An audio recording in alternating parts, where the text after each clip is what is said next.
Bismillahirrahmanirrahim. Assalamualaikum warahmatullahi wabarakatuh.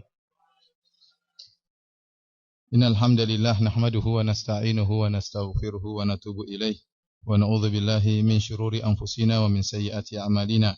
May yahdihillahu fala mudilla lahu wa may yudlil fala hadiyalah. Wa asyhadu an la ilaha illallah wahdahu la syarikalah wa asyhadu anna Muhammadan abduhu wa rasuluhu la nabiyya ba'dah. Ya ayyuhalladzina amanu taqullaha haqqa tuqatih wa la tamutunna illa wa antum muslimun. Fa inna asdaqal hadithi kitabullah wa khairal huda huda Muhammadin sallallahu alaihi wasallam wa syarrul umuri muhdatsatuha wa kullu muhdatsatin bid'ah wa kullu bid'atin dhalalah wa kullu dhalalatin finnar. Ikhwani fillah wa akhwati fid din azani Allah wa iyyakum. Alhamdulillah pada malam hari ini kita diperkenankan kembali oleh Allah Subhanahu wa taala untuk kembali mempelajari kitab Sahih Al-Bukhari ya, yang berisikan hadis-hadis yang sahih tentunya. Dan alhamdulillah pada malam hari ini kita masuk pada kitab yang baru. Sebelumnya kita telah selesai dari kitab Bad'il Wahyi tentang permulaan wahyu, dan sekarang kita masuk dalam Kitabul Iman. Kitabul Iman. Dan Kitabul Iman adalah kitab yang sangat penting. Oleh karenanya Imam Al-Bukhari setelah selesai dari kitab Bad'il Wahyi seakan-akan merupakan mukaddimah. Setelah selesai dari mukaddimah, beliau langsung masuk pertama tentang Kitabul Iman, tentang masalah keimanan. Dan pembahasan masalah keimanan adalah masalah yang sangat penting. Ya, karena kita tahu seluruh amalan, seluruh perkataan, seluruh perbuatan amal soleh dan kebajikan tidak akan diterima kecuali jika dibangun di atas keimanan, di atas akidah yang benar. Dan bahasan masalah iman sangat penting karena kalau seorang keliru dalam memahami masalah iman, maka dia bisa terjerumus dalam salah satu dari dua kelompok sesat. Kalau tidak terjerumus dalam pemahaman Khawarij, dia akan terjerumus dalam pemahaman Al-Murji'ah. Insyaallah pada malam hari ini kita akan sebutkan tentang kelompok-kelompok tersebut. Ya, kalau orang tidak salah paham tentang masalah iman, dia akan mudah mengeluarkan seorang dari Islam. Karena dia salah paham tentang masalah iman, sehingga dia akhirnya mudah mengkafirkan seorang muslim, dikeluarkan dari Islam. Dan sebaliknya, kalau dia juga salah paham tentang masalah iman, dia menganggap orang kafir sebagai orang beriman. Jadi bahasan ini bahasan yang sangat penting. Oleh karenanya khilaf tentang masalah iman sudah muncul ya di zaman-zaman tabi'in, sudah muncul ya masalah iman ini. Oleh karenanya khilaf tentang masalah iman dimulai dengan munculnya Khawarij. Kemudian Khawarij yang ekstrim dalam mengkafirkan. Setelah itu muncul kelompok baru yang menentang kelompok ini, yaitu Al-Murji'ah. Sehingga dua kelompok ini saling kontradiktif. Yang satu mudah mengkafirkan, yang satu bermudah-mudahan dalam masalah dosa besar. Orang-orang Khawarij mengkafirkan pelaku dosa besar. Maka muncul lawannya, kelompok berikutnya, ya. Dan ini sedang terjadi. Kalau istilah bahasa Arab namanya riddatul fi'il. Saya enggak tahu bahasa Indonesia artinya apa ini. Bahasa istilahnya apa? Muncul, kemudian muncul apa? Lawannya. Apa? Tandingan ya, oposisinya. Muncul oposisinya yang tidak suka dengan pengkafiran secara ekstrim. Kemudian mereka buat bid'ah, namanya bid'ah al-irja, atau pelakunya disebut murji atau murji'ah, yang akhirnya awalnya ingin membantah Khawarij, mengatakan pelaku dosa besar bukanlah orang kafir, sehingga akhirnya memudah-mudahkan dosa besar, sehingga bikin kaidah-kaidah tentang masalah iman yang juga keliru. Yang dua-duanya keliru, di tengah-tengah ada ahlu sunnah wal jamaah. Dan khilaf tentang masalah iman sudah muncul sejak zaman tabi'in, bahkan sebagian mengatakan sejak zaman sahabat. Oleh karenanya Imam Al-Bukhari bertemu dengan khilaf-khilaf masalah itu. Imam Al-Bukhari bertemu dengan orang-orang Khawarij, bertemu dengan orang-orang Murji'ah. Oleh karenanya telah kita sebutkan dalam biografi Al-Imam Al-Bukhari pada awal pertemuan kita, beliau mengatakan saya memiliki guru lebih dari 1000 ya. Semuanya mengatakan al-iman ya qaulun wa amalun yazid wa yanqus, bahwasanya iman itu adalah perkataan dan perbuatan, naik dan turun. Dan itu menunjukkan bahwasanya Al-Imam Al-Bukhari tidak sembarang berguru, dia hanya berguru dari ahlu sunnah wal jamaah. Kenapa? Kalau orang-orang Murji'ah Mereka tidak mengatakan iman itu amal. Mereka hanya mengatakan iman di hati dan di perkataan. Ya, ada yang lebih parah cuma di hati saja. Insyaallah nanti kita jelaskan. Adapun amal bukan termasuk dari iman. Dan mereka tidak mengatakan iman naik dan turun. Iman itu standar tetap terus, tidak ada naik, tidak ada turun. Oleh karenanya Imam Al-Bukhari hanya mengambil hadis-hadis beliau atau guru-guru beliau hanya dari guru-guru Ahlus Sunnah wal Jamaah. Baik, kita bacakan ya perkataan Imam Al-Bukhari ya.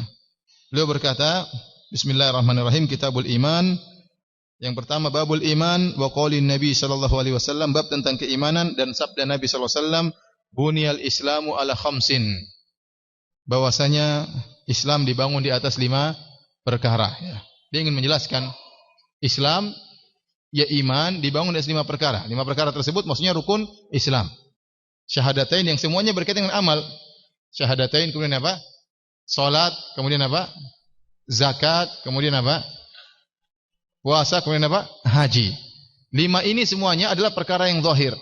Perkara yang zahir. Dan dia termasuk bagian daripada Islam. Dan Islam merupakan bagian dari keimanan. Dia ingin menekankan bahwasanya iman itu ya mencakup amal soleh. Bukan hanya sekedar apa yang ada di hati. Kemudian beliau berkata, wa huwa qaulun wa fi'lun wa yazidu wa yanqusu. Dan iman itu adalah perkataan dan perbuatan. Dan naik dan turun. Beliau kemudian menyebutkan firman Allah, liyazdadu imanan ma'a imanihim, agar mereka semakin bertambah keimanan mereka dengan keimanan yang sebelumnya. Ini dalil bahwasanya iman bertambah. Jadi beliau bawakan bab ini semuanya dalam rangka untuk membantah orang-orang Murji'ah. Dalam rangka untuk membantah orang-orang Murji'ah yang mengatakan iman cuma hanya di hati atau iman cuma hanya di lisan, tidak mungkin bertambah, tidak mungkin apa? Turun. Makanya dia sebutkan ayat-ayat yang berkaitan dengan bertambahnya iman. Contohnya ayat berikutnya, wazidnahum huda, dan kami pun menambahkan bagi mereka hudan. Dan hudan adalah termasuk dari keimanan. Kami berikan petunjuk. Kemudian kata Allah Subhanahu wa taala, wa yazidullahu alladhina ihtadaw huda. Dan Allah memberikan tambahan bagi orang-orang yang mendapat petunjuk, Allah tambahkan petunjuk lagi. Kemudian walladzina ihtadaw zadahum huda wa atahum taqwahum.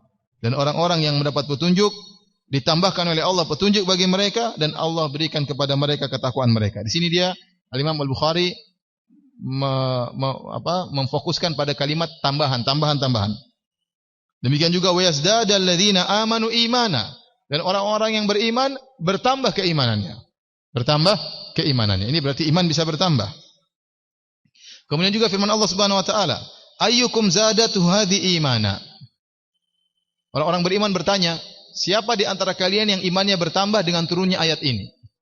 Berarti tatkala turun ayat, iman bertambah. Seorang mendengar ayat, iman bertambah.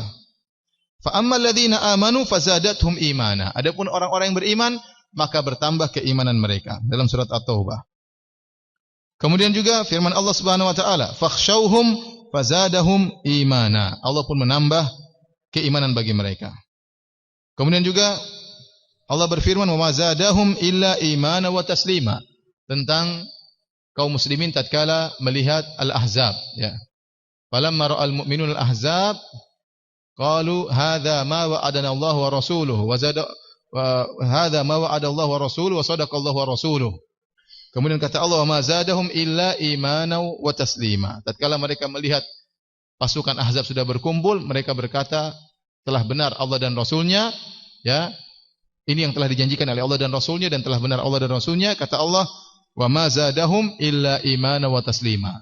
Tidaklah datangnya musuh-musuh itu kecuali semakin menambah keimanan mereka dan semakin menambah kepasrahan mereka kepada Allah. Kemudian beliau menyewakan hadis-hadis yang lain, pernyataan yang lain. Kata beliau, wal hubbu fillahi wal bughdhu fillahi minal iman. Mencintai karena Allah, membenci karena Allah termasuk dari keimanan.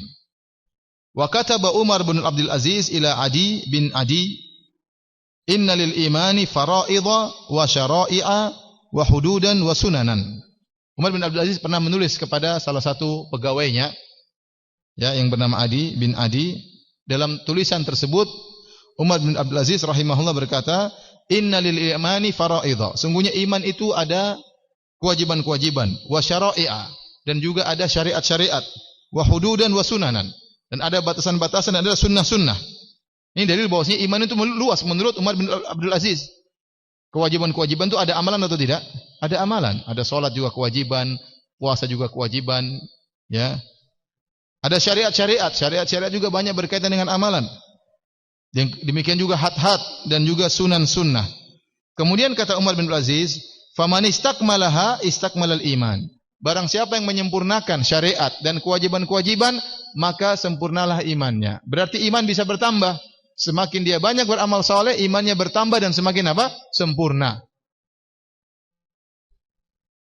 Wa man lam yastakmilha lam yastakmilil iman. Barang siapa yang tidak menyempurnakan syariat-syariat tersebut, maka dia tidak menyempurnakan imannya. Fa in aish fasaubayyinuha lakum. Kalau saya masih hidup, kata Umar bin Aziz, saya akan mengajarkan kepada kalian hal tersebut hatta ta'lamu biha, hatta ta'malu biha, sampai kalian mengamalkannya. Ya, wa in amut fama ana ala suhbatikum biharis. Kalau saya meninggal dunia, maka sungguhnya saya tidak terlalu semangat untuk hidup bersama kalian, ya. Tapi kalau saya masih hidup, saya akan jelaskan perkara-perkara tersebut. Kemudian juga beliau menyebutkan, ini satu halaman khusus tentang masalah ini, ya.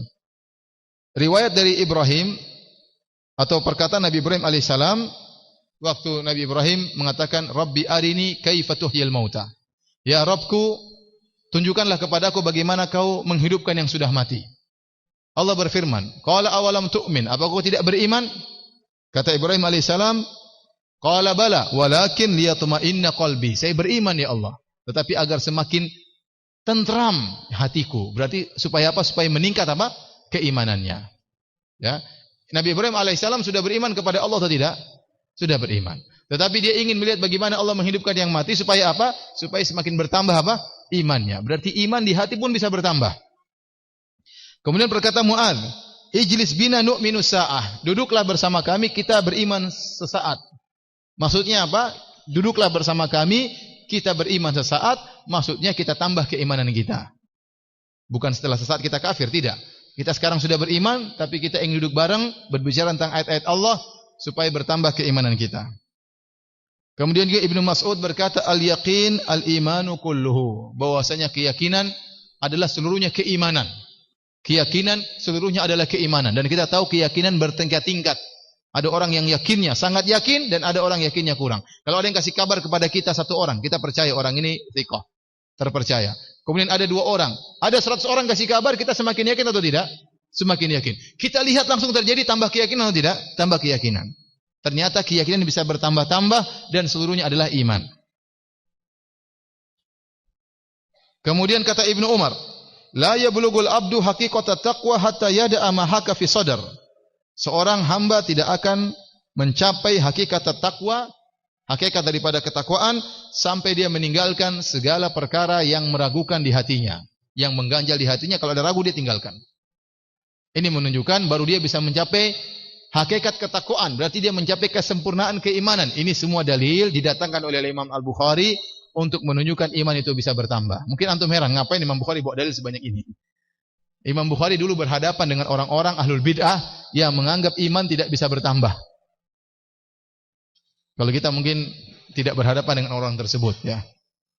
Oleh karenanya Imam Al-Bukhari menjelaskan seluruh dalil, baik dari Al-Quran maupun dari hadis Nabi, maupun perkataan salaf, perkataan para sahabat, perkataan para salaf tentang bahwasanya iman itu bisa bertambah dan semakin bertambah sampai sehingga pada puncak keimanan. Ya. Kemudian Mujahid berkata, syara'a lakum. Dia menafsirkan firman Allah. Mujahid adalah muridnya Ibnu Abbas dari kalangan tabi'in. Wa awsaynaka ya Muhammad wa iyyahu dinan wahidan. Kami wasiatkan kepada engkau wahai Muhammad dan juga kepadanya satu agama. Berarti syariat-syariat itu merupakan juga agama. Dan kalau dikatakan agama berarti seluruhnya adalah keimanan. Wa qala Ibnu Abbas syir'atan wa minhaja, syariat dan minhaj maksudnya sabilan wa sunnah, yaitu jalan dan sunnah. Ini intinya para hadirin, dia ingin menyampaikan bahwasanya seluruh syariat, seluruh yang namanya agama itu bagian daripada keimanan.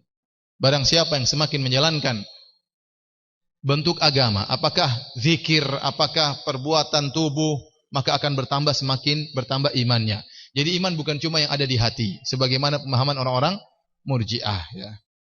Ada orang-orang zaman sekarang yang mirip-mirip Murji'ah, seperti dia mengatakan, yang penting ada yang di hati. Gak pakai jilbab gak apa-apa, yang penting hatinya apa? Baik. Seperti itu ada.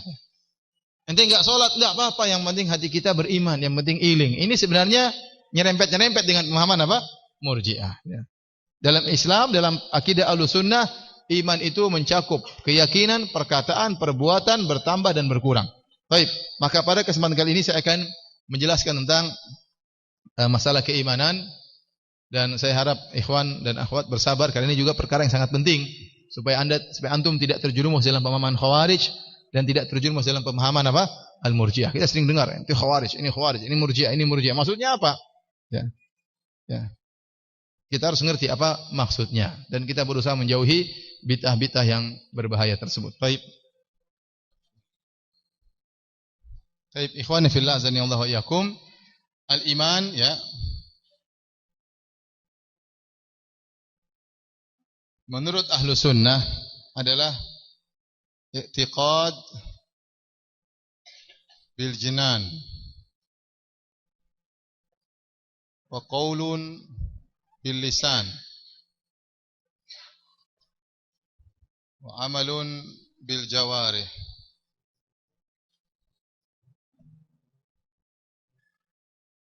yazidu wa yanqus. Artinya iman itu adalah keyakinan dalam hati, perkataan dengan apa? Lisan, dan amal dengan jawarih. Jawarih artinya anggota tubuh. Bertambah dan apa? Berkurang. Bertambah dan berkurang. Al-Imam Al-Bukhari tatkala menyampaikan dalam Sahih Bukharinya, dia berkata, wa huwa qaulun wa fi'lun yazidu wa yanqus. Kata Imam Al-Bukhari, qala Al-Bukhari, al-iman apa? Qaul wa fi'lun wa yazid wa yanqus. Perkataan dan perbuatan naik dan turun. Sebenarnya sama saja, enggak ada bedanya dengan yang pertama. Yang dimaksud dengan perkataan di sini ya, para ulama bagi menjadi dua. Qaulul qalb. Antum bisa baca kan? Kan saya sudah baca nanti. Kemudian qaulul lisan. Qaulul qalb, jadi perkataan itu, jadi ibarat ahlu sunnah wal jamaah dari para salaf tentang iman bermacam-macam ibaratnya. Tetapi intinya kembali kepada ini, bahwasanya namanya iman itu berkaitan dengan hati, berkaitan dengan lisan, dan berkaitan dengan apa? Anggota tubuh. Semuanya yang merupakan syariat merupakan iman. Semuanya yang merupakan bagian agama, baik berkaitan dengan hati maupun lisan maupun anggota tubuh, semuanya termasuk apa? Iman. Nah, di antara ibarat atau ungkapan para salaf adalah seperti perkataan Imam Al-Bukhari, qaulun wa fi'lun yazid wa yanqus. Ada perbedaan. Di sini qaulun wa fi'lun saja, sementara di sini lebih terperinci. I'tiqad dengan hati, perkataan dengan lisan, perbuatan dengan amal jawarih. Oleh karenanya para ulama menjelaskan apa yang dimaksud qaulul qalbi. Qaulul qalbi itulah al-i'tiqad. Itulah al-i'tiqad, sama dengan di atas, keyakinan. Yang maksud di dalamnya seperti apa? At-tasdiq.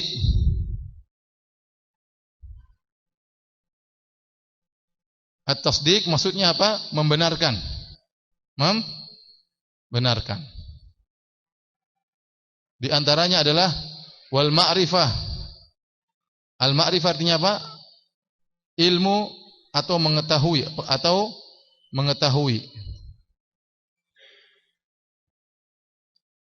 Ya. Qaulul lisan contohnya apa? Berzikir, al-azkar. Orang berzikir pakai lisan, subhanallah, alhamdulillah, wala ilaha illallah akbar. Semua zikir termasuk apa? Qaul lisan. Contohnya apa? Tilawatul Quran. Ini semua adalah zikir. Ini termasuk keimanan. Termasuk keimanan. Kemudian fi'il, perbuatan. Fi'il artinya apa? Perbuatan. atau amal. Maka fi'il juga terbagi menjadi dua. Ada namanya fi'lul qalb, amalan hati. Contohnya apa? Contohnya al-khosyah, rasa takut kepada Allah. Contohnya apa? Al-khusyu' misalnya, ar-roja, tawakal. Ini semua amalan apa? Amalan hati. Ini semua termasuk dari apa? Keimanan. Kemudian ada namanya fi'lul jawarih. Fi'lul jawarih, amalan anggota tubuh. Contohnya apa? Salat. Kemudian apa? Saum, al-hajj, haji. Apa lagi? Banyaklah ya. Bersedekah dan seterusnya. Kemudian bertambah dan berkurang. Tadi tambah sudah kita jelaskan dalam banyak dalil al-Imam Al-Bukhari. Ya. Tatkala mereka melihat Al-Ahzab, kata Allah Subhanahu wa taala, "Wa ma zadahum illa imanan wa taslima." Tidaklah bertambah kecuali keimanan, pasrahan kepada Allah. Semakin berimanan dan semakin bertambah tawakal kepada Allah. Nah, inilah akidah Ahlussunnah yang harus antum pahami. Bahwasanya iman itu ada masalah hati, ada perkataan lisan, dan ada perbuatan tubuh. Contoh, Rasulullah SAW bersabda dalam hadis yang nanti mungkin akan kita lewat. Dalilnya banyak. Contohnya Rasulullah SAW bersabda, atau Allah berfirman dalam surat Al-Baqarah, "Wa ma kana Allahu liyudhi'a imanakum." Allah tidak akan menyia-nyiakan iman kalian. Ya. Contoh dalilnya, wal adillah katsiratun. Contohnya firman Allah Subhanahu wa taala, qauluhu ta'ala, wa ma kana Allahu liyudhi'a imanakum. Artinya Allah tidak akan menyia-nyiakan iman kalian. Ternyata kalau antum lihat teks tentang ayat ini, imanakum maksudnya apa? Salatakum. Allah tidak akan menyia-nyiakan salat kalian. Maksudnya bagaimana? Ayat ini turun tatkala terjadi perubahan kiblat. Dahulunya Rasulullah SAW waktu pergi ke Madinah, Rasulullah SAW waktu di Mekah, jadi kan dulu kiblat ke arah negeri Syam, di Baitul Maqdis, di Masjid Aqsa. Dan Masjid Aqsa itu adalah sebelah mana kota Mekah? Sebelah mana? Sebelah mana? Ngalor apa ngidul? Sebelah atas katanya. Negeri Syam itu adalah sebelah utara kota Mekah. Jadi ini Mekah. Terus apa? Madinah. Terus mana? Syam, Baitul Maqdis. Ini arah utara. Paham? Jadi Mekah sebelah mana Madinah? Sebelah selatan. Bukan sebelah barat ya. Karena saya sering berapa kali ketemu jamaah haji, mereka ngeyel, kata mereka waktu di hotel sholatnya menghadap mana? Menghadap barat. Dikira di Jakarta ya. Atau dikira di Probolinggo ya. Padahal di Madinah. Madinah itu Ka'bahnya sebelah selatan. Paham? Nah, waktu Rasulullah SAW di Mekah, gampang dia sholat. Misalnya, ini Nabi sholat, beliau menghadap Ka'bah, Rasulullah posisinya di sini, sekaligus menghadap Syam. Ini Syam. Jadi tinggal sholat sebelah sini, menghadap Ka'bah sekaligus ke negeri Syam. Paham? Waktu Rasulullah SAW pindah ke Madinah, sekitar 16 bulan, 17 bulan, Rasulullah SAW menghadap ke negeri Syam, menghadap ke sana. Padahal Ka'bah sebelah sini. Maka Rasulullah SAW pinginnya menghadap Ka'bah. Pinginnya menghadap Ka'bah, namun tidak bisa dilakukan. Tidak bisa sekaligus menghadap Ka'bah sekaligus negeri Syam. Berbeda waktu di Mekah. Waktu di Mekah bisa sekaligus. Ya, menghadap Ka'bah sekaligus menghadap negeri Syam, Baitul Maqdis. Sekarang waktu di Madinah enggak bisa karena negeri Syam sebelah sana, kota Mekah sebelah sini, Ka'bahnya sebelah sini. Terpaksa Rasulullah SAW tidak menghadap Ka'bah, bahkan membelakangi Ka'bah. Maka Rasulullah SAW rindu agar Ka'bah dirubah. Sering melihat ke langit. Kata Allah, "Qad nara taqalluba wajhika fis sama', falanuwalliyannaka qiblatan tardhaha." Kami sering melihat wajahmu mengarah ke langit. Kami akan rubah Ka'bah kiblat sesuai dengan yang kau sukai. Fawalli wajhaka syatral Masjidil Haram. Maka rubahlah wajahmu, arahkanlah ke arah Ka'bah. Setelah lewat 16 bulan Rasulullah SAW salat menghadap negeri Syam. Waktu Rasulullah SAW balik menghadap Ka'bah, sebagian sahabat sudah ada yang meninggal. Atau sebagian sahabat bertanya, ya Rasulullah, terus salat kita bagaimana selama ini? Kita selama ini keliru. Ternyata sekarang dirubah. Nah, orang-orang saudara-saudara kita yang sudah meninggal, bagaimana dengan salat mereka? Maka Allah jelaskan, "Wa ma kana Allahu liyudhi'a imanakum." Allah tidak akan menyia-nyiakan iman apa? Kalian. Ternyata yang dimaksud dengan iman apa? Salat kalian yang dahulunya menghadap mana? Menghadap mana? Negeri Syam, Baitul Maqdis. Paham? Nah, Allah menggunakan kalimat iman padahal maksudnya apa? Salat. Sampai sini paham? Paham atau tidak? Paham ya? Ini dalilnya bahwasanya salat termasuk apa? Iman. Antum harus jelas dulu tentang akidah Ahlussunnah wal Jamaah sebelum saya jelaskan Murji'ah dan Khawarij. Mohon maaf agak susah ya, tapi sebenarnya enggak susah. Ya, tapi ya antum harus paham.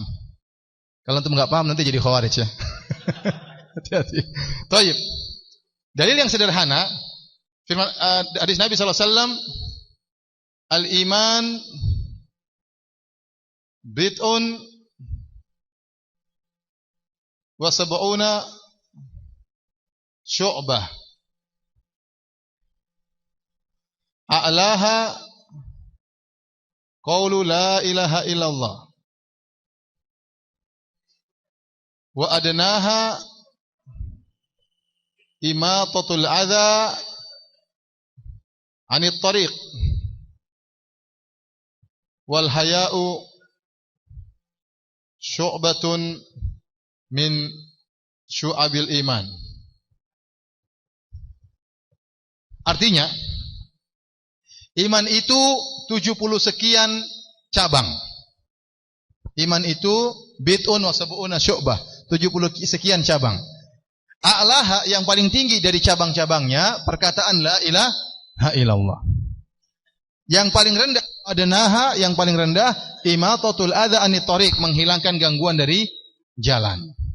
Wal haya'u, dan rasa malu syu'batun min syu'abil iman, adalah cabang dari cabang-cabang keimanan. Ini hadis riwayat Bukhari dan Muslim kalau tidak salah. Bukhari ada.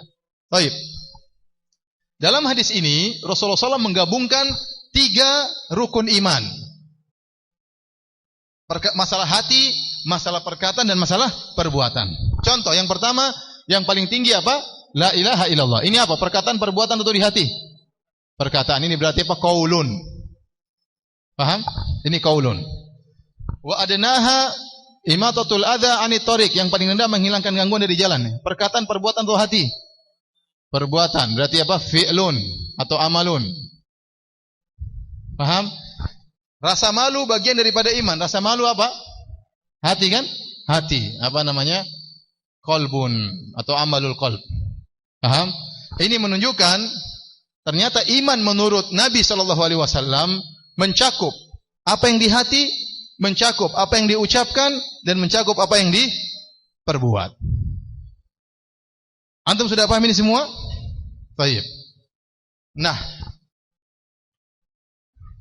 kalau sudah saya mau hapus. Ini sudah paham, nanti kita bahas masalah akidah ahlul bid'ah. Sudah belum? Sekarang orang enggak catat lagi foto, ceklek. Tinggal di-share, ceklek. Tahu-tahu kehapus, hilang juga hapusnya. Nah, silakan foto ini catat di rumah ya. Baik, kalau sudah saya hapus. Sudah belum? Yang lain enggak bisa lihat ya, kasihan ya. Pindah sini kalau mau lihat. Nanti Khawarij, Murji'ah. Pindah sini yang enggak bisa lihat. Hah? Pindah sini enggak apa-apa, biar bisa lihat.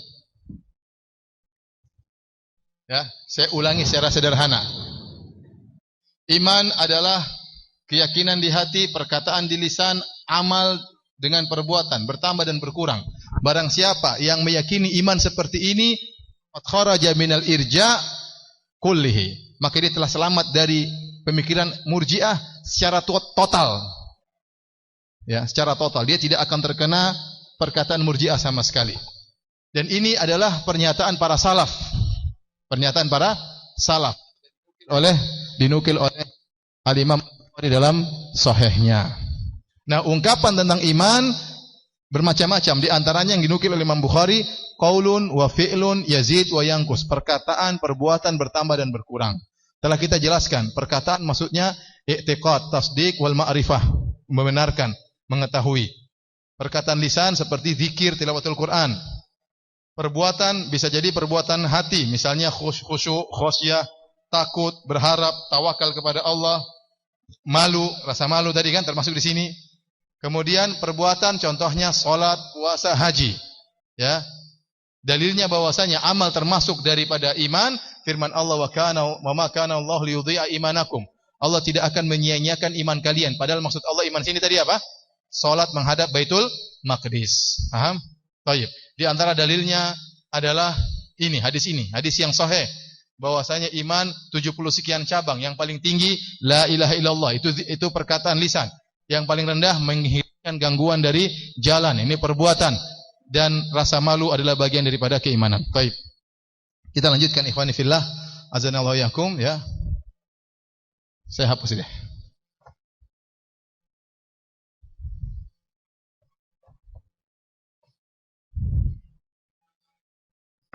Sekarang ada dua bid'ah yang sangat kenceng ya. Bid'ah ahlul bid'ah dalam masalah iman ada dua. Ada namanya al-wa'idiyah dan al-wa'diyah. Al-wa'idiyah artinya yang hanya melihat nas-nas yang barang begini kafir, barang siapa begini kafir, barang siapa begini kafir, paham? Yang kenceng-kenceng, wa'id artinya ancaman. Itu kelompok hanya yang melihat kepada ancaman-ancaman doang. Paham? Al-wa'diyah kelompok yang hanya melihat kepada janji-janji Allah. Seakan-akan hadis-hadis ancaman, ayat ancaman enggak ada. Yang ini hanya melihat barang siapa yang bunuh neraka jahanam kekal. Oh, berarti ini. Riba, hadis-hadis banyak diazab di neraka, berarti pelaku dosa besar apa? Kafir. Al-wa'idiyah ada dua kelompok, yaitu al-khawarij wal mu'tazilah. Adapun al-wa'idiyah ada kelompok al-murji'ah. Dan al-murji'ah ini, jadi al-wa'idiyah, al-khawarij wal mu'tazilah. Apa bedanya khawarij dengan mu'tazilah? Al-khawarij memandang pelaku dosa besar kafir. Paham? Pelaku dosa besar apa saja berzina kafir. Mereka hanya melihat hadis, contohnya Rasulullah SAW mengatakan la yazni zani hina yazni wa huwa mu'min. Tidaklah seorang yang sedang berzina tatkala sedang berzina dan dia dalam kondisi mukmin, berarti dia kafir. Wala yasriqus sariq hina yasriqu wa huwa mu'min. Tidaklah seorang sedang mencuri dalam kondisi mukmin. Wala yashrabul khamr syaribul khamr hina yashrabuha wa huwa mu'min. Tidaklah seorang minum khamr sedang minum khamr dalam kondisi mukmin, berarti dia kafir. Jadi mereka hanya melihat hadis-hadis yang apa? Yang ngancam. Ayat-ayat yang ngancam. Kata mereka pelaku dosa besar kafir. Ada orang berzina kafir atau tidak? Ada orang makan riba kafir atau tidak? Kafir. Ada orang membunuh kafir atau tidak? Kafir. Al-Mu'tazilah tidak. Al-Mu'tazilah berpendapat pelaku dosa besar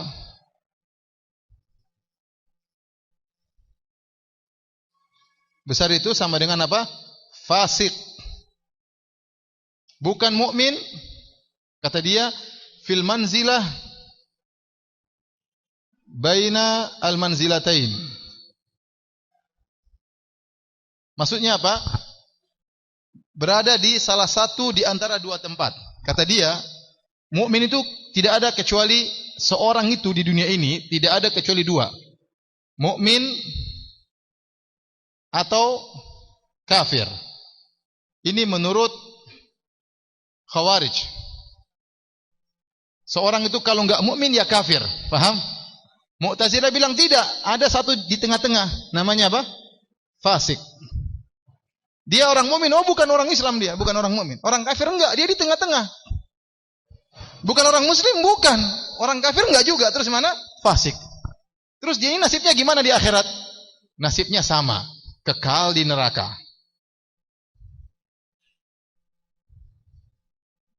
Paham? Kalau ini jelas pelaku dosa besar kafir di mana? Di akhirat di mana? Di surga apa di neraka?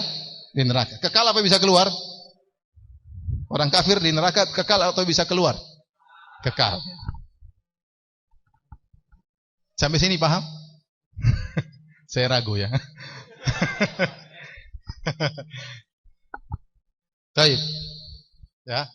Saya ulangi. Al-Wa'idiyah artinya kelompok yang hanya melihat ayat-ayat yang menakut-nakuti. Paham?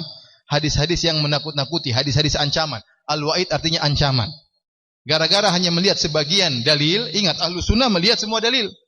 Ahlul Bid'ah itu hanya mereka berdalilkan satu, tidak melihat dalil yang lain. Itu masalahnya di situ. Adapun Ahlus Sunnah mereka melihat dalil secara keseluruhan, kemudian mereka mengambil kesimpulan. Mereka berusaha mengkompromikan dalil-dalil yang ada. Ahlul Bid'ah hanya melihat satu sisi dalil. Tatkala hanya melihat satu sisi dalil, maka muncullah salah pemikiran, salah pemahaman. Di antaranya muncullah Khawarij dan Mu'tazilah. Ini nama-nama kelompok. Ya. Al-Khawarij. Kenapa Khawarij? Mereka memberontak keluar dari pemerintah yang sah. Kemudian di antara akidah mereka, pelaku dosa besar kafir. Kalau kafir berarti di mana? Di neraka jahanam kekal. Al-Mu'tazilah kata mereka, pelaku dosa besar itu bukan orang kafir. Terus orang mukmin? Bukan juga. Tapi di tempat di antara dua tempat. Fil manzilah bainal manzilatain artinya di satu tempat di antara dua tempat, yaitu fasik. Terus di akhirat gimana? Di neraka jahanam. Sama kekal. Oleh karenanya, meskipun Mu'tazilah sama Khawarij berbeda dari sisi pengungkapan terhadap pelaku dosa besar, pelaku dosa besar dinamakan oleh orang Khawarij sebagai apa? Sebagai kafir. Pelaku dosa besar dinamakan oleh Mu'tazilah sebagai apa? Fasik. Nasibnya di akhirat sama atau tidak? Sama. Meskipun berbeda secara ibarat di dunia, penamaan di dunia, tapi keyakinan mereka berdua sama. Di akhirat sama-sama apa? Kekal. Paham? Tetapi di neraka kata mereka, meskipun sama-sama kekal, tapi tingkatan nerakanya berbeda-beda. Ya. Kalau yang kafir nerakanya lebih bawah, paham? Kalau yang fasik nerakanya lebih atas, tapi sama-sama apa? Kekal. Baik, paham? Baik. Kemudian kita kembali kepada Al-Wa'diyah. Al-Wa'diyah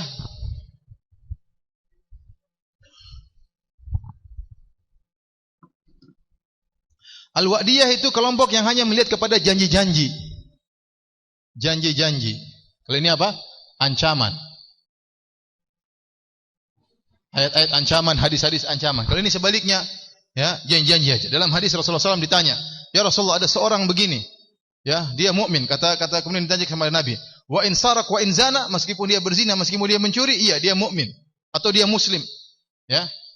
Jadi mereka hanya melihat sebagian hadis-hadis seperti yang memberi janji-janji. Seperti lihat ada perempuan kemudian berzina, menghilangkan ini, kemudian apa? Masuk surga, ya. Pokoknya hadis-hadis yang kelihatannya surga itu masuk paling gampang, ya. Surga itu sangat gampang. Sehingga mereka melupakan hadis-hadis dan ayat-ayat ancaman. Terjerumuslah mereka dalam masalah Murji'ah. Murji'ah diambil dari kalimat al-irja'. Al-irja artinya at-ta'khir. At-ta'khir maksudnya mengakhirkan amal dari iman. Maksudnya amal tidak dimasukkan dalam iman. Menurut mereka amalan itu bukan apa? Bukan iman. Menurut mereka amalan itu bukan apa? Bukan iman. Kenapa? Timbul bid'ah ini dalam rangka membantah bid'ah dua orang ini. Khawarij, dua kelompok ini, Khawarij Mu'tazilah. Mereka tidak senang melihat orang suka dikafir-kafirkan. Kata mereka enggak kafir. Terus dosa besar tidak jadi masalah. Itu bukan dari iman. Iman itu masalah di hati. Kalau orang sudah membenarkan, maka dia telah apa? Beriman. Tidak pengaruh itu masalah dosa-dosa besar. Paham?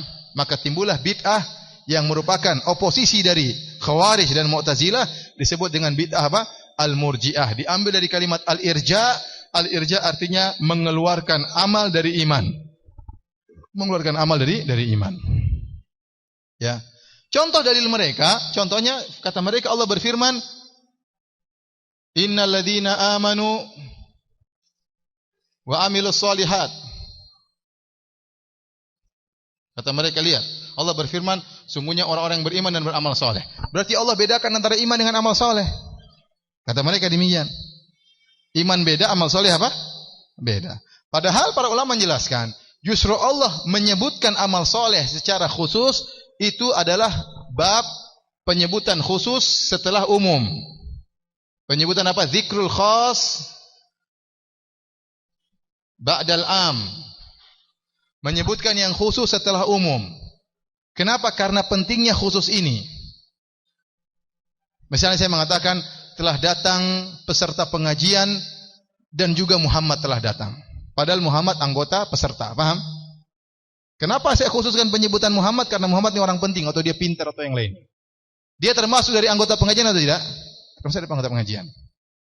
Contohnya, Allah Subhanahu wa taala berfirman, "Man kana aduwwan lillahi wa malaikatihi wa rusulihi wa Jibril wa Mikala, fa inna Allah aduwwul lil kafirin." Kata Allah, barang siapa yang memusuhi Allah, yang memusuhi malaikat-malaikat, yang memusuhi rasul-rasulnya, memusuhi Jibril dan Mikail. Jibril dan Mikail termasuk malaikat atau tidak? Padahal Allah sudah sebutkan sebelumnya, barang siapa yang memusuhi Allah dan para malaikatnya. Kemudian Allah sebutkan Jibril dan Mikail. Jangan dipahami Jibril dan Mikail bukan dari malaikat. Justru Jibril dan Mikail itu khusus dan dia termasuk dari malaikat, hanya saja dikhususkan penyebutannya karena mulianya ada nilai plusnya. Karena nilai plusnya. Paham? Dan ini banyak dalam Al-Quran. Oleh karenanya kita katakan, justru ayat ini tujuannya untuk mementingkan amal soleh. Jangan sampai orang menyangka masalah iman hanya dalam hati. Ternyata amal soleh juga termasuk keimanan. Justru dibalik oleh orang Murji'ah mengatakan ini menunjukkan amal soleh bukan dari iman. Kebalik. Tadi, yang penting hatinya baik meskipun tidak berjilbab. Meskipun tidak sholat, yang penting hatinya apa? Yakin baik. Ini Murji'ah seperti itu. Dan itu kesesatan. Ya. Paham? Taib. Murji'ah bermacam-macam. Wah.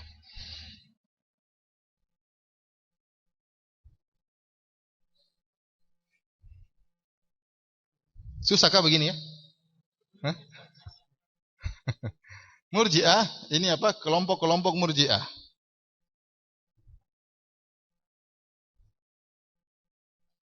Taib. Sebelum kita masuk ke Murji'ah, kita bantah dulu ini. Kata orang-orang Khawarij, pelaku dosa besar, kafir, kekal di neraka. Mu'tazilah juga demikian, kekal di neraka. Padahal terlalu banyak dalil Rasulullah SAW menegakkan hukum had. Rasulullah menegakkan hukum had. Kalau berzina, kalau sudah belum menikah dia apa? Dicambuk. Kalau mencuri, tangan dipotong. Ya. Kalau seandainya mereka murtad, pasti dibunuh seluruhnya. Ternyata hukum hadnya mencuri tidak sama dengan hukum murtad. Yani kalau menurut mereka orang berlaku dosa besar murtad. Padahal kita tahu bahwasanya orang yang murtad, ya kata Rasulullah SAW, man baddala dinahu faqtuluh. Barang siapa yang mengganti agamanya bunuh dia, kata Nabi SAW. Ini hukum dalam syariat Islam. Barang siapa yang merubah agamanya dibunuh. Ternyata Rasulullah SAW memberi hukuman kepada pelaku dosa besar selain murtad berbeda, tidak sama. Bahkan kata Allah, bagi orang yang sekarang bunuh-bunuhan, dalam kata Allah Subhanahu wa taala, faman ufiya lahu min akhihi syai'un fattiba'un bil ma'ruf wa adaun ilaihi bi ihsan. Kata Allah, barang siapa di antara kalian ya yang dimaafkan oleh saudaranya, jadi ada pembunuh, bunuh orang. Kata Allah, jika dia dimaafkan oleh saudaranya, berarti kan pembunuh masih dinamakan apa? Saudara. Saudara dari yang terbunuh. Saudara dari yang masih dinamakan saudara. Dalam ayat yang lain kata Allah, wa in ta'ifatani minal mu'minina qatatalu. Kalau ada dari kaum mukminin berperang-perangan, saling bunuh-bunuhan. Bunuh orang dosa besar atau bukan? Dosa besar, tapi Allah masih menamakan mereka orang beriman. Ya, wa in ta'ifatani minal mu'minin. Kalau ada dua kelompok mukminin saling bunuh-bunuhan. Kata Allah saling perang-perangan, fa aslihu bainahuma.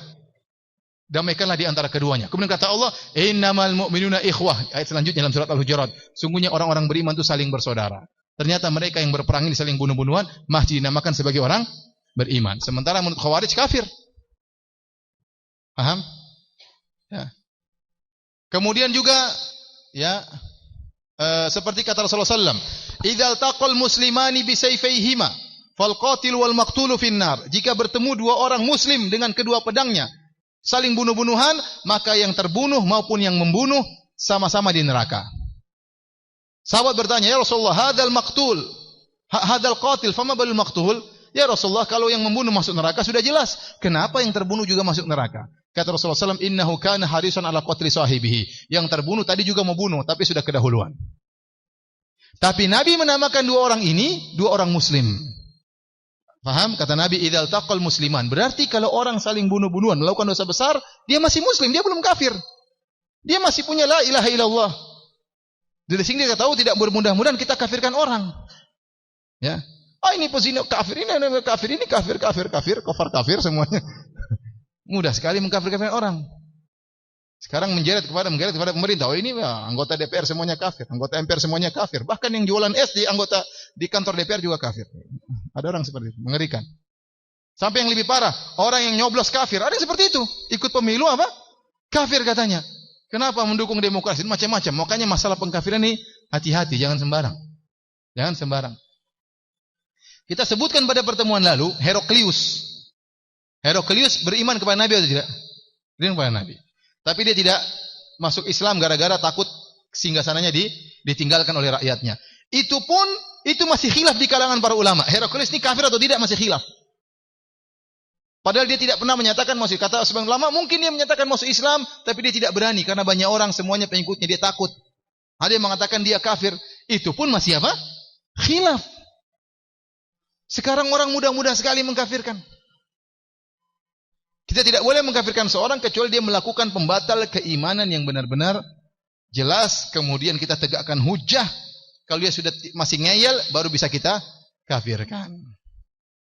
Ya, karena di sini sekarang ada sistem pengkafiran MLM, itu bahaya. Benar, itu terjadi. Pengkafiran MLM atau pengkafiran dengan gara-gara dikait-kaitkan. Sebagai contoh, pemerintah Arab Saudi, setahu saya adalah pemerintah yang paling menegakkan syariat Islam. Tetapi bukannya pemerintah yang sempurna, dia juga punya kekurangan. Di antara kekurangan pemerintah Arab Saudi, masih mengizinkan sebagian bank melaksanakan praktek riba.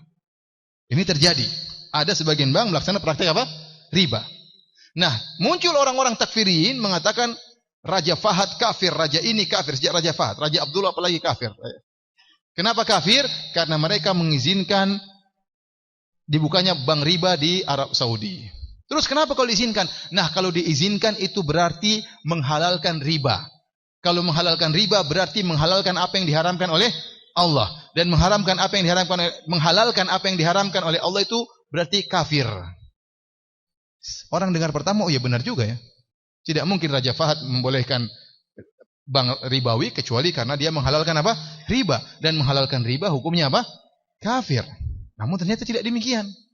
Apakah kalau ada orang, saya sewakan tempat saya untuk buka praktek riba, berarti saya halalkan riba? Belum tentu. Jangankan saya yang menyewakan tempat saya, bahkan yang praktek riba saja belum tentu menghalalkan apa? Riba. Paham?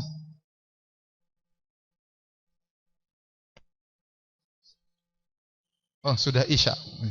InsyaAllah kita lanjutkan lagi setelah ini. Ya. Allah Ta'ala alam bisawab. Wabillahi taufiq. Assalamualaikum warahmatullahi wabarakatuh. Bismillahirrahmanirrahim. Assalamualaikum warahmatullahi wabarakatuh. Alhamdulillahi ala ihsani wa syukru lahu ala taufiqihi wa amtinani. Asyhadu an la ilaha illallah wahdahu la syarika lahu ta'ziman li sya'ni. Wa asyhadu anna Muhammadan abduhu wa rasuluhu da'ila ridwani. Allahumma salli alaihi wa ala alihi wa ashabihi wa ihwani. Hadirin dan hadirat yang dirahmati oleh Subhanahu wa taala, kita lanjutkan bahasan kita. Ya. Tadi sempat kita terhenti tatkala saya jelaskan bahwasanya sebagian orang mengkafirkan dengan kelaziman yang tidak lazim. Mengkafirkan kelaziman tidak lazim, seperti mengkafirkan pemerintah Arab Saudi gara-gara mengizinkan ada bank riba dibuka. Padahal mengizinkan bukan berarti menghalalkan apa? Riba. Bahkan praktisi riba pun belum tentu menghalalkan apa? Riba. Kalau ada orang berzina 100 kali, misalnya, apakah sudah bisa kita pastikan dia menghalalkan zina? Jawabannya tidak. Ya, dia ikut hawa nafsu. Kalau ada orang membunuh orang 100 orang, apakah dikatakan dia berarti telah menghalalkan, dia meyakini bahwasanya membunuh orang itu halal? Jawabannya tidak, mungkin dia membunuh karena hawa nafsu. Ya. Oleh karenanya tidak boleh kita mengkafirkan dengan kelaziman. Dan banyak model-model pengkafiran zaman sekarang yang dengan kelaziman atau metode MLM. Baik. Kita lanjutkan pembahasan kita. Kita sampai pada pembahasan kelompok-kelompok Murji'ah. Kelompok Murji'ah di antaranya, jadi Murji'ah ini semuanya sepakat dalam satu hal, yaitu sama-sama menganggap amal bukan apa? Iman. Menganggap amal bukan apa? Iman. Nah, di antaranya Gulatul Murji'ah. Gulatul Murji'ah artinya Murji'ah ekstrim. Murji'ah ekstrim tulisannya gimana? Gini ya. Ekstrim ya. Yang mereka menganggap bahwasanya iman itu hanyalah al-ma'rifah. Hanyalah mengetahui itu sudah beriman. Dan kelompok ini misal adalah Al-Jahmiyah. Namanya kelompok Al-Jahmiyah. Al-Jahmiyah ini pembahasannya tersendiri. Sampai ada risalah magister 2 judul khusus tentang Jahmiyah ya. Ini Jahmiyah ini ada risalah magister tebalnya begini 2 jilid khusus tentang apa? Jahmiyah. Pokoknya sesat lah. Pokoknya apa? Sesat. Jadi mereka menganggap iman cuma mengetahui. Berilmu itu namanya bahwanya Allah adalah Tuhan, maka itu iman. Kita sangat mudah membantahnya. Bantahnya bagaimana? Iblis kalau begitu beriman. Iblis tahu Allah penciptanya. Makanya Iblis waktu disuruh sujud kepada Adam, Iblis mengatakan, Ana khairun minhu, saya lebih baik daripada Adam. Khalaqtani, kau ciptakan aku dari api, khalaqtahu min nar, min tin. Kau ciptakan Adam dari tanah. Berarti Iblis tahu Allah pencipta dia. Bahkan waktu Iblis bersumpah menyesatkan Bani Adam, kata Iblis, fa bi izzatika, demi keperkasaan engkau ya Allah, aku akan sesatkan mereka. Ya, Iblis tahu Allah adalah Tuhannya. Kalau begitu berdasarkan pernyataan mereka, namanya iman yang penting tahu, Iblis beriman berarti. Iblis beriman. Contohnya orang-orang Yahudi, mereka tahu juga Nabi adalah seorang Rasul, mereka tahu. Dalam hati mereka membenarkan. Tapi prakteknya enggak ada. Kata Allah, alladzina atainahumul kitab ya'rifunahu kama ya'rifuna abna'ahum. Sungguhnya orang-orang Yahudi yang kami berikan Alkitab, mereka tahu tentang Muhammad sallallahu alaihi wasallam sebagaimana mereka mengenal anak-anak mereka. Mereka tahu persis sifat-sifat Nabi sallallahu alaihi wasallam. Tapi kata Allah, falamma ja'ahum ma arafu kafaru bih. Namun tatkala telah datang apa yang mereka tahu, mereka kafir kepadanya. Berarti sekedar pengenalan bukan berarti beriman. Contohnya orang-orang Fir'aun dan bala tentaranya. Allah sebutkan dalam Al-Qur'an, wajahadu biha wastaiqanatha anfusuhum dzulman wa uluwa. Mereka Fir'aun dan bala tentaranya mengingkari mukjizat-mukjizat Nabi Musa, ayat-ayat Allah. Namun kata Allah, wastaiqanatha anfusuhum, padahal hati mereka meyakini. Kenapa mereka mengingkari? Kata Allah, dzulman wa uluwa, karena kezaliman dan karena kesombongan. Padahal hati mereka apa? Meyakini. Nah, kalau kita bilang hanya sekedar masalah yakin, ya, maka iblis beriman, Yahudi beriman, Fir'aun apa?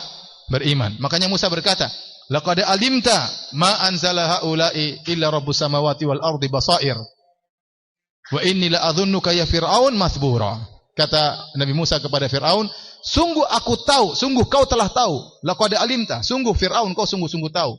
Tidaklah yang menurunkan semuanya ini kecuali pencipta alam semesta. Kau tahu ada Allah, kau tahu. Cuma karena kau sombong aja, ya. Nabi Musa mengatakan sebenarnya kau tahu. Ini dalil berarti Fir'aun beriman kalau begitu. Oleh karenanya ini kelompok yang ekstrim, yang sangat sesat dan sudah kita bantah, mudah bantahnya. Kemudian kelompok yang kedua namanya Al-Karramiyah. Al-Karramiyah mengatakan iman itu perkataan. Kata mereka yang penting orang-orang bilang la ilaha illallah berarti beriman. Dia mengucapkan la ilaha illallah berarti beriman. Memodel apa keyakinannya terserah. Ini tentunya tidak benar ya. Karena kalau begitu kelazimannya orang-orang munafik juga apa? Beriman. Orang-orang munafik mengucapkan la ilaha illallah atau tidak? La ilaha illallah. Kata mereka berarti mereka beriman. Tidak. Jadi orang Karramiyah ini kelompok sesat. Mereka mengatakan yang namanya iman yang penting lisan. Kalau seorang sudah mengucapkan la ilaha illallah maka dia beriman. Kita bantah enggak ya. Orang munafik juga mengucapkan apa? La ilaha illallah, namun mereka kafir. Bakal di neraka jahanam yang paling bawah. Ada kelompok ketiga namanya murji'atul fuqaha. Murji'atul fuqaha yaitu orang-orang ahli fikih namun mereka bermadzhab Murji'ah. Di antaranya Imam Abu Hanifah rahimahullahu taala. Di antaranya siapa? Al-Imam Abu Hanifah rahimahullahu taala. Mereka berpendapat bahwasanya al-iman itu adalah qaulun wa i'tiqadun. Adapun amal amal tidak. Kata mereka iman itu cuma perkataan dan apa? Keyakinan. Bedanya cuma dengan al-sunnah masalah amal. Kata mereka amal bukan termasuk iman. Terus kalau begitu salat wajib enggak? Oh iya, salat itu wajib. Berzina haram. Mereka sepakat dengan al-sunnah. Cuma tidak dinamakan dengan apa? Iman. Cuma dinamakan dengan apa? Iman. Menurut mereka itu bukan bagian dari iman. Iman itu berkaitan dengan hati. Terus bedanya dengan ahlu sunnah bedanya apa? Bedanya di antaranya masalah penamaan. Ya. Sehingga sebagian ulama seperti Ibnu Abilis Al-Hanafi dalam Syarah Aqidah Tahawiyah dia mengatakan perbedaan antara Murji'atul Fuqaha dengan ahlu sunnah hanyalah perbedaan yang samar, suri, tidak hakikat. Karena hakikatnya sama-sama. Menurut Murji'atul Fuqaha, orang yang berzina juga berdosa.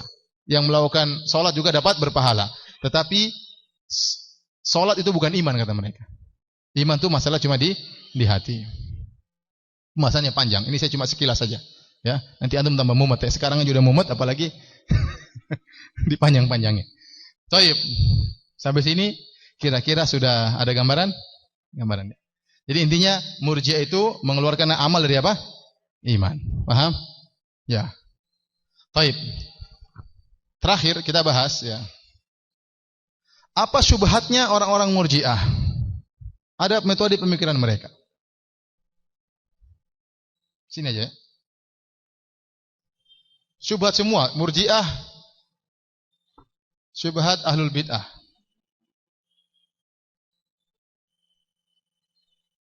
Ya.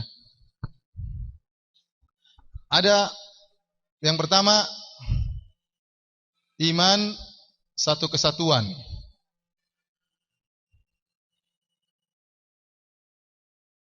Tidak bisa terbagi-bagi.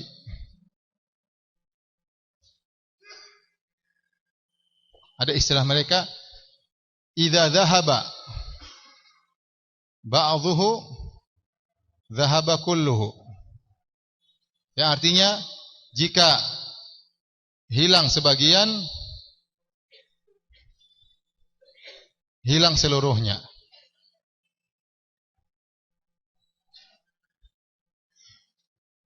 Ini syubhat mereka yang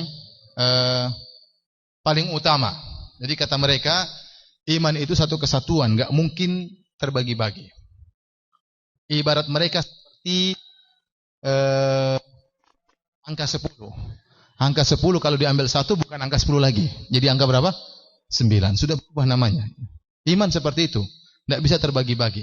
Diambil sebagian, maka hilang seluruhnya. Paham?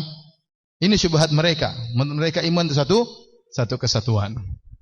Setelah itu mereka terpecah menjadi Khawarij dan Mu'tazilah. Khawarij dan Al-Mu'tazilah. Kemudian satunya lagi Al-Murji'ah dengan berbagai macam kelompoknya. Al-Khawarij mengatakan iman satu kesatuan. Kalau hilang sebagian hilang seluruhnya. Berarti kalau ada orang melakukan dosa besar telah hilang sebagian apa? Imannya. Paham? Berarti kalau ada orang melakukan dosa besar telah hilang sebagian apa? Imannya. Kalau hilang sebagian imannya berarti hilang keseluruhan. Paham? Nah, Al-Murji'ah cara berpikirnya berbeda. Iman kata mereka tasdik, keyakinan di hati. Ya, ini enggak boleh terpecah-pecah. Kalau terpecah-pecah berarti keraguan. Nah, kata mereka kalau seorang melakukan dosa besar maka tidak bisa kita katakan hilang imannya. Karena kalau hilang imannya berarti apa? Berarti akan hilang seluruh imannya. Paham? Kalau hilang sebagian iman, berarti akan hilang seluruh imannya. Berarti amal bukan dari iman. Karena kalau kita bilang amal itu bagian dari iman, Kalau hilang sebagian berarti hilang apa? Seluruhnya. Maka mereka bilang amal bukan bagian dari iman. Antum mengerti enggak? Lihat, syubhatnya sama, produknya berbeda. Saya ulangi. Syubhatnya sama, iman satu kesatuan, hilang sebagian, hilang apa? Seluruhnya. Ibarat angka 10, kata mereka seperti permen nano-nano. Paham? Permen nano-nano, kalau kita ambil manisnya, bukan lagi nano-nano. Paham? Manis, harus ada manis, asam, asin. Kalau kita ambil manisnya, tinggal asam asin. Bukan lagi permen nano-nano. Kalau kita cuma ambil asam dan asinnya, kita ambil manis dan asamnya, tinggal asinnya, itu namanya permen garam, bukan permen nano-nano. Paham? Jadi permen nano harus terkumpulkan 3 perkara, tidak boleh dipisahkan sebagian. Ibarat seperti itu, kata mereka.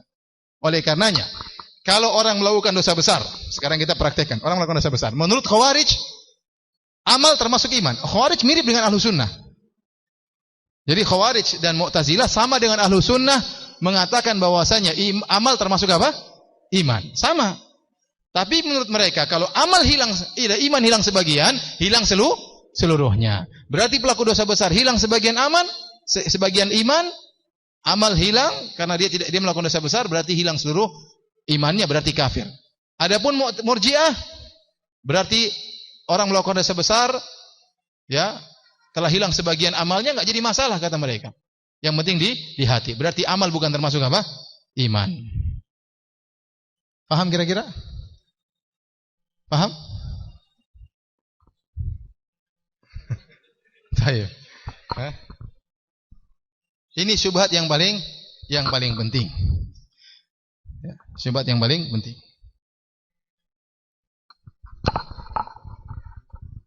Oleh karenanya dalam adapun Ahlus Sunnah wal Jamaah, ya. Iman itu bercabang-cabang. Tadi seperti kita sebutkan hadisnya tadi. Iman bercabang-cabang. Ada 70 sekian apa? Cabang. Yang paling tinggi la ilaha illallah, yang paling rendah menghilangkan apa? Gangguan dari jalan. Karena iman bercabang-cabang ibarat pohon, ada akarnya, ada dahan-dahannya. Kalau dahannya kita patahin, masih ada akarnya. Ada orang senyum di hadapan orang lain, berpahala atau tidak? Berpahala. Berarti iman. Nah, kalau dia ketemu orang tidak senyum, ada cabang yang hilang, cabang keimanan, paham? Tapi dia kafir atau tidak? Tidak. Batang yang ranting kecil hilang, masih ada akarnya. Masih ada akarnya, la ilaha illallah. Jadi iman menurut Ahlus Sunnah itu ibarat pohon yang bercabang-cabang. Kalau akarnya kita hilangkan, baru dia hilang pohon tersebut. Misalnya dia melakukan kesyirikan, berarti batal itu la ilaha illallahnya. Sudah, kafir kalau begitu. Ya. Percaya sama dukun, itu hilang semua batangnya. Kenapa? Karena membatalkan la ilaha illallah. Tapi kalau dia berzina, ada ranting besar yang patah. Kalau dia merampok, ada ranting besar lagi yang patah. Hampir-hampir pohonnya mati, tapi belum mati. Paham? Jadi Ahlus-Sunnah seperti itu. Ya. Sama. Kalau mereka bilang iman itu seperti angka 10, kalau hilang 1, namanya bukan lagi angka 10. Kita bilang iya benar. Iman seperti angka 10. Kalau hilang 1, bukan dinamakan angka 10, tapi angka 9. Sama, menurut Ahlus-Sunnah, kalau iman sempurna, namanya iman sempurna. Kalau ada cabang yang hilang, namanya iman tidak sempurna. Angka 10 kalau diambil 1, bukan lagi namanya 10, bukan lagi iman yang sempurna, tetapi tetap masih ada sisanya. 1 sampai 9 itu masih ada sisanya atau tidak? Masih. Namun tidak lagi dinamakan dengan iman yang sempurna. Paham? Ini perlu antum paham, karena supaya antum tidak mudah-mudah mengkafirkan orang, ya. Baik. Itu di antara syubhatnya. Syubhat yang kedua, ya. Syubhat yang kedua, ya. Mereka, ya, atau jadi menurut mereka, menurut Ahlus Sunnah, iman bercabang-cabang, kekufuran juga bercabang-cabang. Ingat, ya. Dosa pun bercabang-cabang. Ada dosa yang merupakan kekufuran, ada dosa yang tidak merupakan apa? Kekufuran. Jadi iman bercabang-cabang, kekufuran juga apa? Bercabang-cabang. Ada kufur akbar, ada kufur kecil-kecil. Ada kufur apa? Asghar. Tidak semua kufur itu akbar. Ya. Kemudian di antara syubhatnya, mereka hanya melihat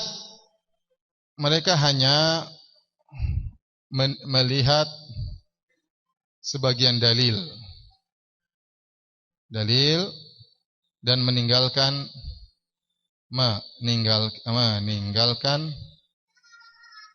yang lainnya.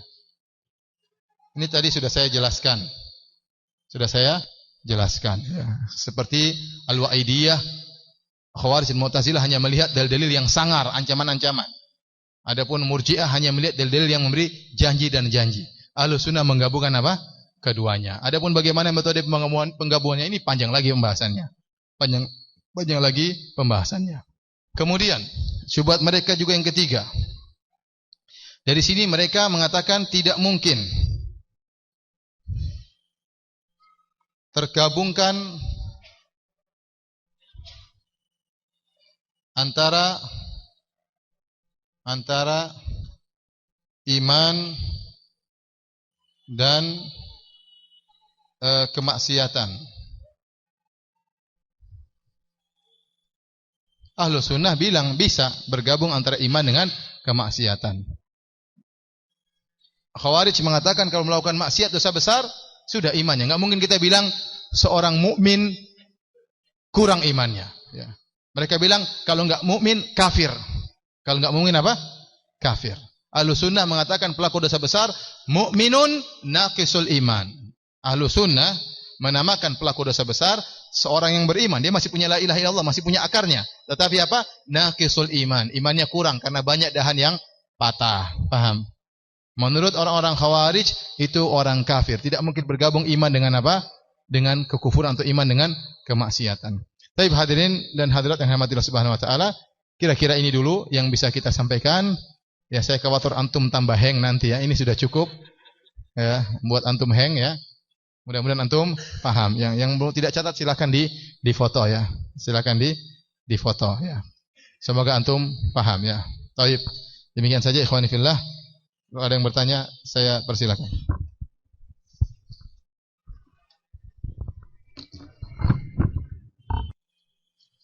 Pertanyaan, bagaimana dengan orang-orang mengatakan salafi sama dengan khawarij karena katanya mengkafirkan pelaku bid'ah? Ini kedustaan. Antum lihat ada apa dai-dai salafi yang mengkafir-kafirkan? Apa ada atau tidak? Siapa yang mengkafir-kafirkan? Antum yang sering dengar rojak, apa dengar? Ada yang suka mengkafir-kafirkan? Kalau kita bilang ini kekufuran itu harus. Ini kesyirikan itu harus. Kita bilang meminta kepada penghuni kubur itu apa? Syirik. Pakai jimat-jimat itu apa? Syirik. Pergi ke dukun, syirik. Dan saya sedang menjelaskan tentang banyak kesyirikan dalam penjelasan kitab tauhid. Ya, tetapi masalah mengkafirkan itu ada aturannya. Apakah sudah sampai hujah kepadanya? Apakah sudah iqamatul hujjah? Tidak semua orang terjerumus dalam kekufuran otomatis menjadi kafir. Contohnya Imam Ahmad. Imam Ahmad, di zaman Imam Ahmad, beliau ya dizalimi oleh raja di zaman tersebut. Karena raja tersebut di antara orang-orang terdekatnya adalah Ibnu Abi Du'ad dan dia adalah seorang Mu'tazilah dan dia merayu Khalifah Al-Ma'mun agar menyuruh rakyatnya mengatakan Al-Quran itu makhluk. Al-Quran itu makhluk. Dan para ulama sepakat Al-Quran bukan makhluk, tapi Al-Quran adalah firman Allah.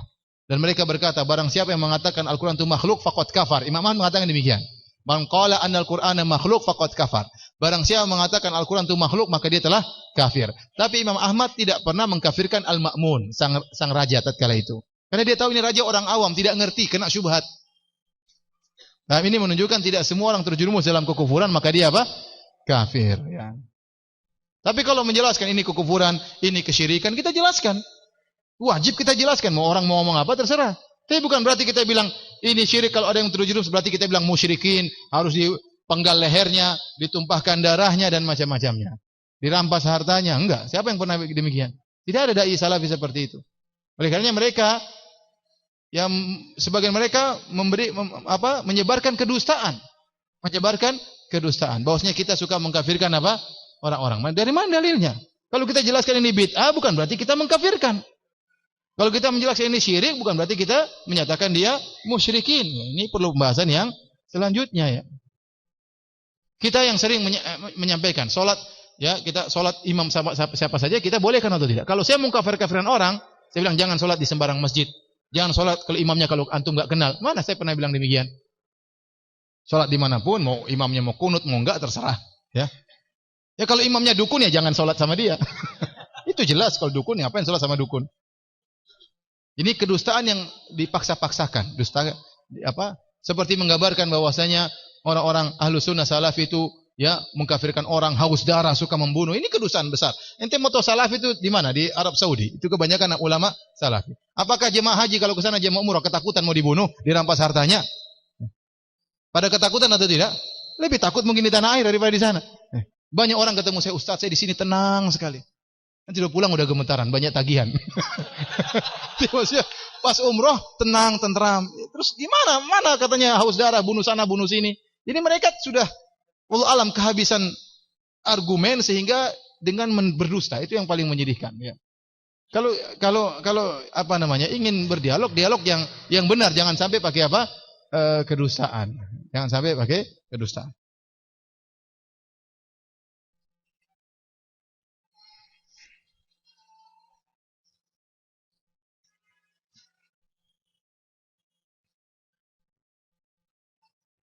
Ustadz, bagaimana dengan syubhat bahwa pemerintah Indonesia bukanlah ulil amri dan mentaatinya hanya boleh bukan wajib?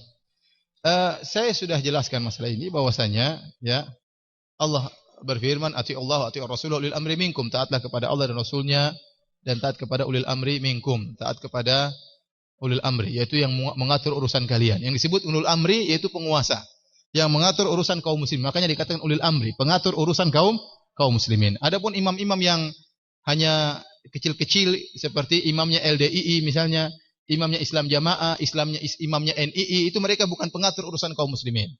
Ya, mereka tidak mengatur urusan kaum muslimin maksudnya apa?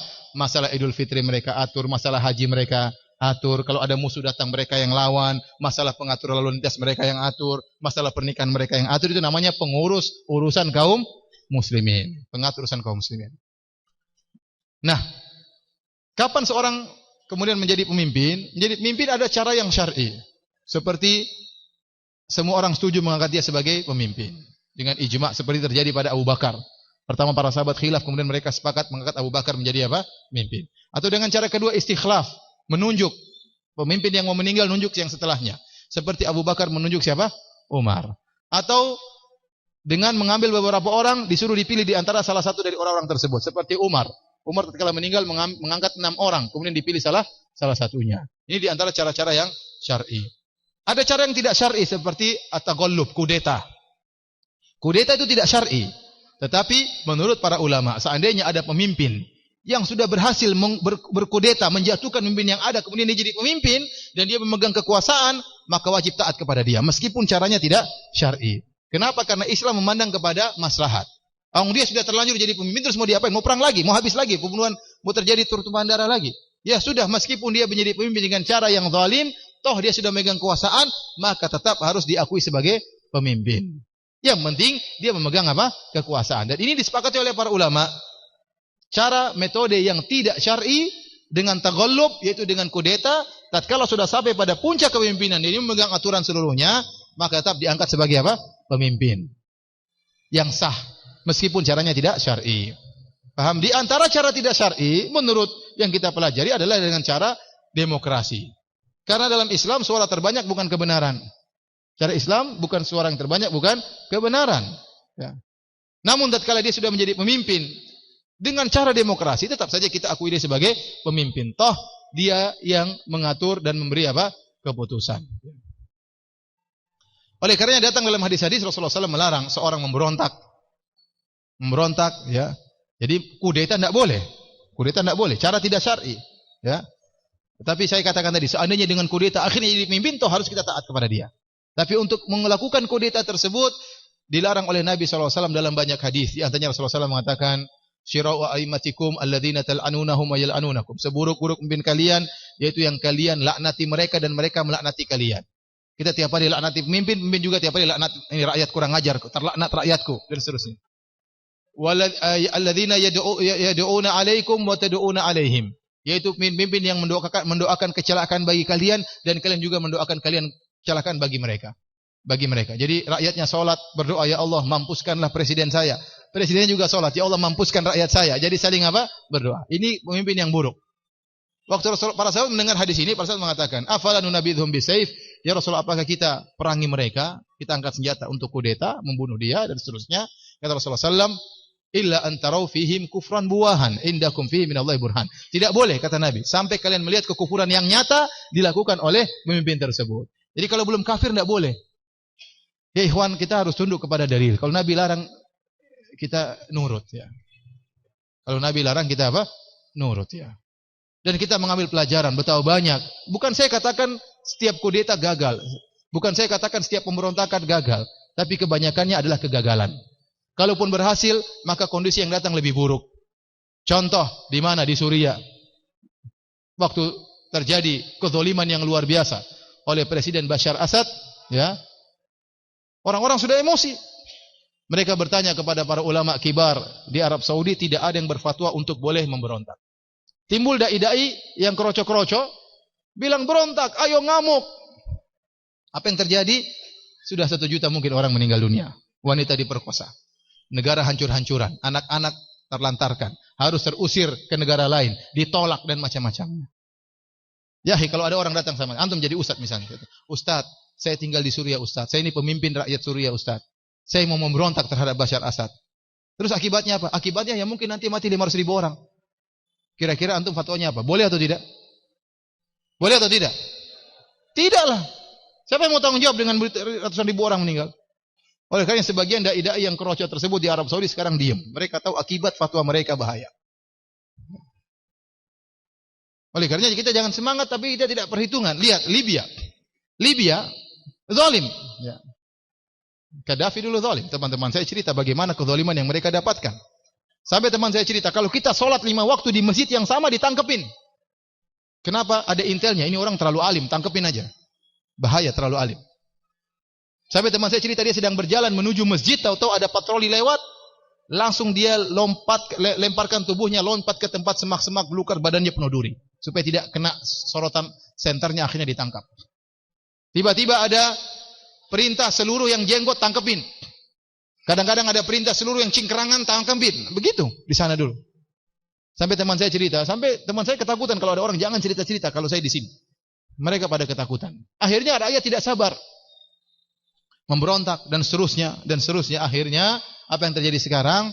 Sekarang ekonomi hancur. Sekarang keamanan tidak ada. Ya. Kemudian yang berkuasa ada beberapa kepala. Terakhir sekitar 3 minggu lalu teman saya meninggal dunia. Saya tanya kenapa meninggal? Ya dulu kita berteman di Madinah. Ada 2 kelompok yang bertengkar, teman saya masuk mendamaikan dan akhirnya damai. Namun ada yang tidak suka, begitu dia pergi langsung ditembak. Siapa yang tembak tidak tahu, tidak ada polisi yang mengurusnya. Kenapa? Tidak ada pemerintah yang diakui. Antum mau seperti itu? Ya. Oleh karena hati-hati ikhwan. Antum kalau ingin melakukan perubahan silakan dengan cara yang baik, dengan prosedur yang baik. Jangan sampai berlebihan sampai pada tingkatan apa? Memberontak dan macam-macamnya. Ya. Hati-hati. Ya. Hati-hati. Demikian juga di Yaman. Di Yaman, Ali Abdullah Saleh dulu orang zalim. Orang banyak tidak sabar. Memang dia zalim. Dia ngambil harta buat dia, yang lain rakyat ditinggalkan. Orang tidak sabar. Akhirnya berontak-berontak dia jatuh. Kemudian naik yang berikutnya terjadi pemberontakan sampai sekarang belum muncul orang-orang Syiah. Saudi sudah turun tangan tidak selesai-selesai sampai sekarang. Ya, Saudi sekarang lagi kekurangan harta. Karena perang yang tidak selesai-selesai sampai sekarang. Lihat rakyat Yaman seperti apa sekarang. Kasihan, mau belajar nggak bisa, mau ini nggak bisa. Kasihan, terutama di kota-kota tertentu. Ya, antum sekarang alhamdulillah ngaji bisa, sholat juga bisa, alhamdulillah ya. Ya kondisi kita alhamdulillah stabil, masih aman. Hati-hati, aman ini harus kita jaga. Jangan sampai antum berlebihan dalam emosi, akhirnya berlebihan sehingga akhirnya terjadi chaos dan ini yang kita tidak inginkan. Diinginkan oleh negara-negara kafir di luar, ingin negara Indonesia chaos. Kalau sudah chaos, mungkin kita diserang, mungkin orang kafir masuk, terus nanti mau apa? Ya. Demikian juga di Mesir juga kondisi sekarang ekonomi jatuh. Awalnya dengan pemberontakan-pemberontakan dan semisalnya. Maksud saya ikhwan, ya. Tatkala Rasulullah SAW menyuruh kita patuh kepada pemerintah meskipun pemerintah tersebut zalim, selama dia masih muslim, selama dia masih mukmin dan dia belum menjalankan kekufuran yang nyata. Kekufuran yang nyata seperti apa? Seperti pindah agama, seperti menginjak Al-Qur'an, seperti menghina Nabi SAW. Itu kekufuran yang nyata. Kalau dia sudah kufur yang nyata baru kita boleh berontak. Itu pun masih boleh, tidak wajib. Lihat dulu bagaimana punya kemampuan atau tidak. Kalau ternyata tidak punya kemampuan maka mundur. Jangan kita mewajibkan kepada masyarakat apa yang mereka tidak mampu. Ya. Lihat Nabi Musa alaihissalam waktu datang, Fir'aun kafir atau bukan? Super kafir Firaun. Nih Musa datang mendakwai, Nabi Musa tidak mengatakan, ente mundur gantian saya jadi raja, enggak. Nabi Musa tetap dakwah dan disiksa umatnya terus disiksa sampai karena begitu tinggi siksaan dialami oleh Bani Israel, Allah suruh Nabi Musa pergi. Bawa lari Bani Israel karena mau dibunuh oleh Firaun. Allah suruh kabur. Fa asri bi ibadi, suruh bawalah pergi hamba-hambaku. Kenapa mau dibunuh oleh Firaun? Allah tidak suruh lawan karena tidak mampu mereka. Karena tidak mampu. Lihat Ashabul Kahfi, 7 orang yang dia mendakwahi raja mereka, akhirnya mau dikejar, mau dibunuh. Apa yang mereka lakukan? Tidak suruh lawan 7 orang melawan satu negara. Gimana caranya? Ya, akhirnya mereka pergi sembunyi di dalam goa, tidur, tahu-tahu tidurnya 309 tahun. Ya. Mau kita paksa suruh lawan? Lihat kondisi ya ikhwan. Kalau kita seperti Suriah, lawan, ngamuk, akhirnya lihat. Sekarang Arab Saudi sudah kasih bantuan habis-habisan, mu tidak bisa menyelesaikan permasalahan. Ya. Sementara sebagian orang mencaci maki Arab Saudi, apa bantuan dia sama Suriah? Apa bantuannya? Taruhlah berapa M, taruhlah 10 M. Kalau mereka bantu triliun-triliun, tapi tidak bisa. Mau apa? Sudah terlanjur terjadi fitnah. Ratus ribu orang meninggal, terus mau diapain? Sudah terlanjur. Kita cuma bisa bantu, cuma bisa doakan, tapi sudah terlanjur. Ya. Oleh karena kita tidak ingin keamanan yang kita rasakan negeri ini kemudian jadi chaos. Hati-hati ikhwan. Silakan Anda berusaha berdoa kepada Allah Subhanahu wa taala melalui prosedur yang benar, entah melalui pemerintahan, melalui DPR, ikut aturan yang benar, jangan sampai ya berpikiran untuk memberontak terhadap pemerintah dengan melawan kudeta dan selanjutnya apalagi membunuh dan macam-macam. Hati-hati, khawatir Anda terjerumus dalam pemikiran apa? Khawarij ya. Wallahu alam bishawab. Demikian saja para hadirin kajian kita pada kesempatan kali ini. Mohon maaf minggu-minggu depan kita libur karena saya ada kesibukan. Mudah-mudahan kita bertemu lagi pada tanggal 7 Maret. Tanggal berapa? 7 Maret insyaallah nanti panitia memberikan pengumuman selanjutnya. Ya wabillahi taufik wal hidayah. Assalamualaikum warahmatullahi wabarakatuh.